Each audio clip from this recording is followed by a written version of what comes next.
இன்றைக்கி Fatafat cooking by doctor Srividya சேனலில் என்ன பார்க்க போகிறோம் அப்படின்னா, ஒரு வாழைப்பூ வச்சு செய்யக்கூடிய ஒரு ரெசிப்பிங்க. ஆமாங்க, வாழைப்பூ தொக்கு செய்யலாம் அப்படின்னு தான் எடுத்து வச்சுருக்கேன்.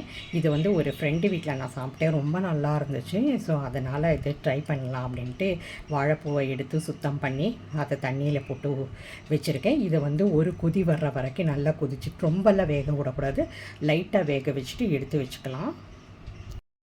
இதை இப்போ வேக போட்டிருக்கேன். கொஞ்சம் லைட்டாக ஆவி வந்து கொதிக்க ஆரம்பித்தோன்னா ஆஃப் பண்ணிடலாம். இப்போ நல்லா கொதி வந்த பிறகு இதை ஆஃப் பண்ணிவிட்டோம். ரொம்பலாம் கொதிக்க விடக்கூடாது. அந்த கசப்பு தன்மை, அந்த துவர்ப்பு தன்மை போகணுங்கிறதுக்காக தான் நம்ம வேக வைக்கிறோம். அவ்வளோதான். அடுத்தது என்ன செய்ய போகிறோம் அப்படின்னா, நம்ம வந்து ஒரு பெரிய வெங்காயத்தை வந்து கட் பண்ணி வச்சுருக்கோம். பெரிய வெங்காயத்துக்கு பதிலாக சின்ன வெங்காயம் போட்டாலும் டேஸ்ட்டு ரொம்ப சூப்பராக இருக்கும்.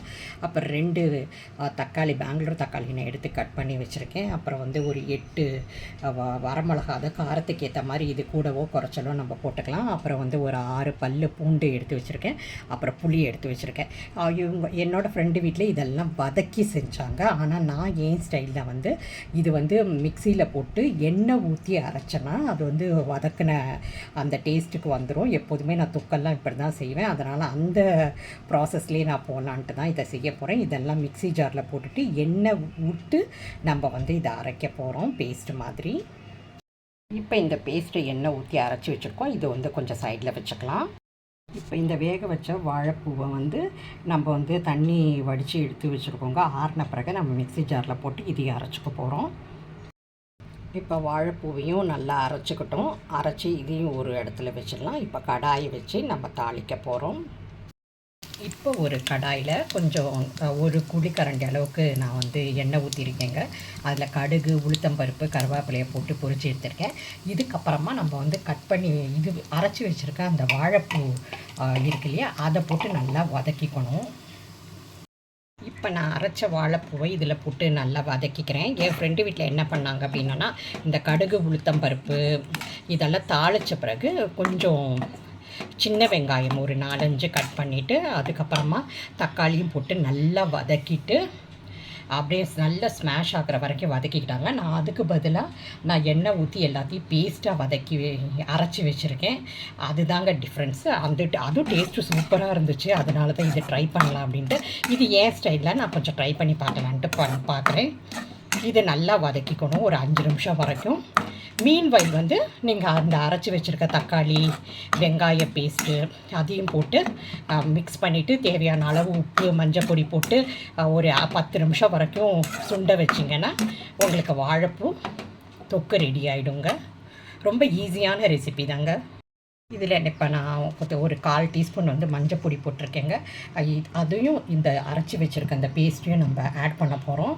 ஆட் பண்ணிவிட்டு நல்லா இதையும் வந்து வறுத்து எடுக்க போகிறோம், வதக்கி எடுக்க போகிறோம்.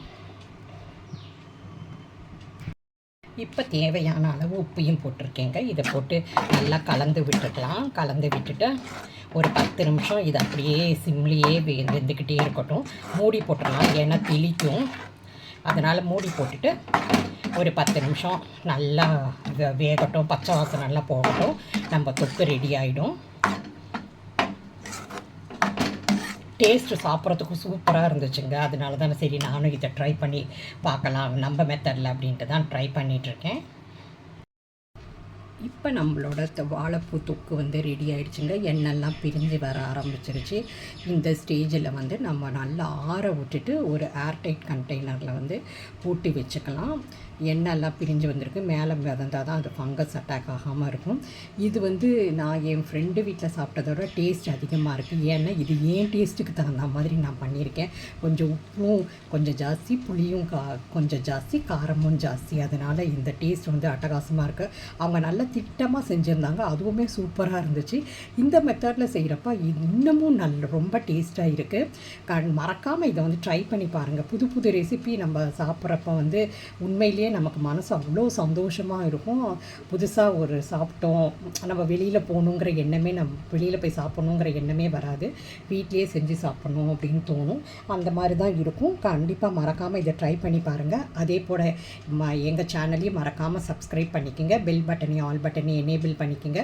அப்போ தான் நாங்கள் போடுற வீடியோஸோட நோட்டிஃபிகேஷன் உடனடியாக உங்கள் கவனத்துக்கு வரும். உங்கள் வேல்யூபிளான டைமை ஸ்பெண்ட் பண்ணி எங்கள் வீடியோஸ் எல்லாம் பார்க்குறதுக்கு ரொம்ப ரொம்ப நன்றிங்க. மேலும் ஒரு புதிய ரெசிபியோட உங்களை நான் மீட் பண்ணுறேன். நன்றி, வணக்கம்.